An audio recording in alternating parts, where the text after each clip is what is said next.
Okay, guys, today we are going to be talking about our writing and what we're going to be doing next for writing. And so, yesterday we talked about main idea and supporting details. And we said that the main idea is what the whole passage is about, and the details tell more about the main idea. And we had our passage about turtles, and you did a passage about spiders, and that went really well. So in order to help us write a paragraph with main idea and details, we're going to use this idea of a stoplight, except we're going to do it upside down. So normally when you see a stoplight, it looks like this: red, yellow, green. We're going to flip it upside down. So ours goes green, yellow, red. Go, slow down, stop. Okay? Because that's what we want our reader to do. Our go sentence is our topic sentence, or our introduction. So in the paragraph about spiders, it was how spiders are unique creatures. That was the topic. It hooks your reader, so your reader wants to read more. And it tells your main idea.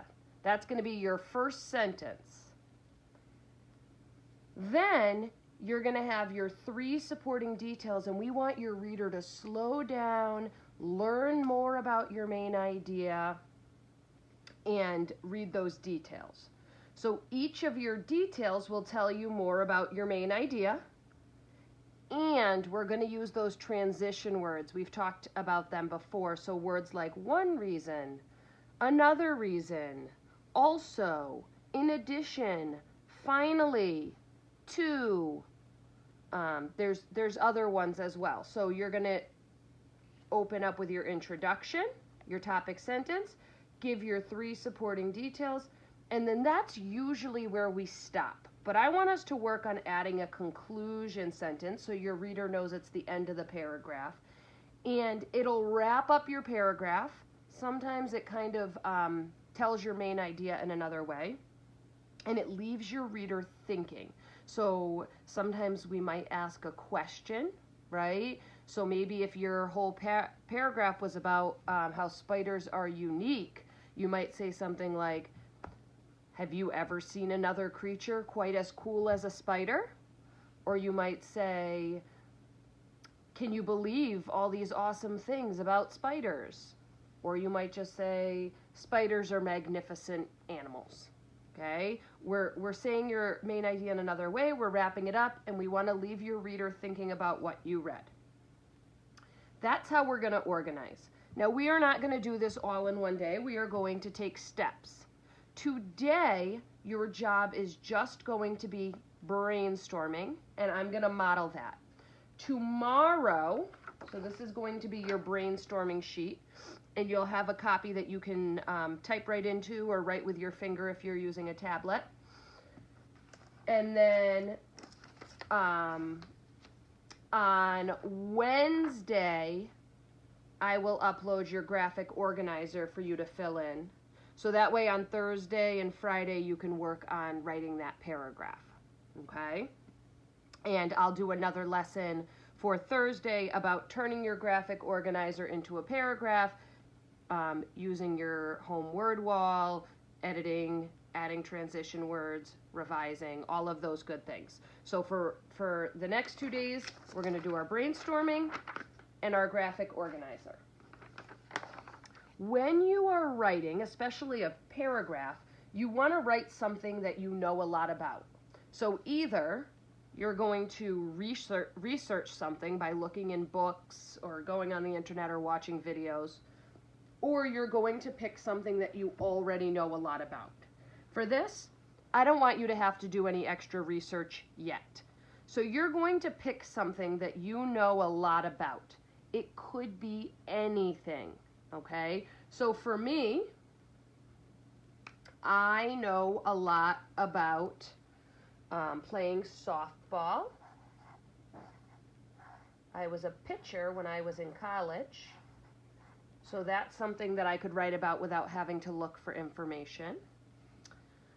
I know a lot about dogs. I've always had them, and bearded dragons.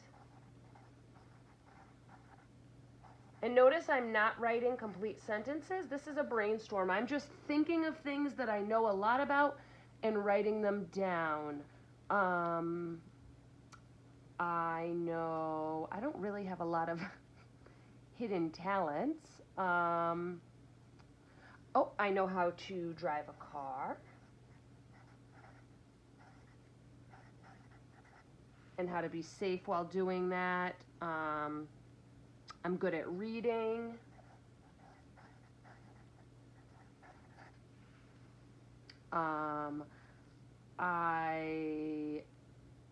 Although I don't like them, I know a lot about tornadoes. Because I'm afraid of them, I like to know a lot about them. Okay?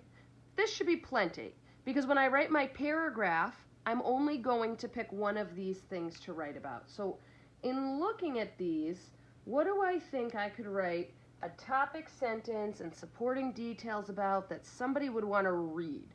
I feel like if I did it about reading or driving a car, that might be boring. But I know that I liked reading about bearded dragons. So I'm gonna write my paragraph about bearded dragons. So all you're going to do for today is pick some ideas of things that you might want to write about. And once you have some ideas down, you can circle or star or underline the one that you want to do and submit that to me. Okay? Fast forward to tomorrow. You are going to be filling in your graphic organizer about your topic that you've chosen. And it does not have to be in complete sentences. That will come when we turn it into a paragraph. This is just for you to get your ideas down. So my topic sentence is that introduction. So I want to hook my reader and make sure I tell my main idea. So what do I want to say about bearded dragons? I could talk about how bearded dragons are cool. I could talk about how bearded dragons are scary. But I think I want to talk about how bearded dragons are good pets. Good pets for kids. So if that's my main idea, that's how my paragraph starts. I get my reader going, they know what they're reading about, and now I want them to slow down and read my 3 supporting details, each one telling more about my main idea.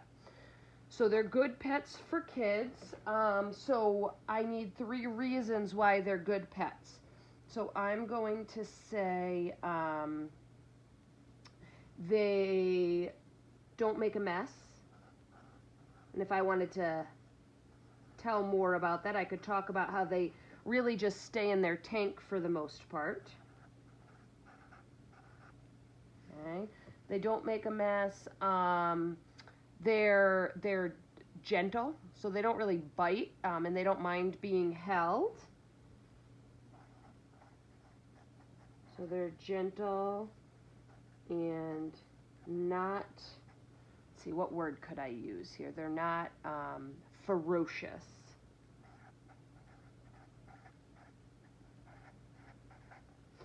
So they're good pets for kids. One reason is because they don't make a mess. One reason is because they're gentle and they're not ferocious. What else makes them a good pet? I'm thinking of some things that make them not a great pet, and I don't want to include those. So I was thinking about how I really don't like that I have to feed them live crickets and mealworms, because that's kind of gross, and I have to go to the pet store every week to get them. But that would not tell more about my main idea why they're good pets. So I need another reason why they're a good pet. Oh, I know. They live a long time. If you've ever had a goldfish or something and you got really attached to it and you decided that you liked it and you named it and you visited them every day, and then maybe after only a couple months or a couple weeks or a year, your fish dies, that can be really sad. So they live a long time, sometimes up to 20 years. So that makes them a good pet for kids. The only thing I have to plan is my conclusion sentence. So I think that I'm going to make mine a persuasive paragraph, and I'm going to wrap it up by telling my reader that they should get a bearded dragon.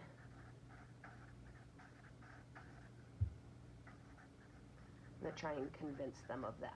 Okay? I'm going to leave them thinking. I'm going to start it off. They're going to slow down and read my details, and I'm going to wrap it up. This is your assignment for Tuesday. This will be your assignment for Wednesday, and I'll hold off on posting that, and I can put up my example on Wednesday so you'll have that to look at, and then you'll have a blank one to fill in. And I'll see if I can also add our anchor chart. Let me know if you have any questions, and start thinking about what you know a lot about.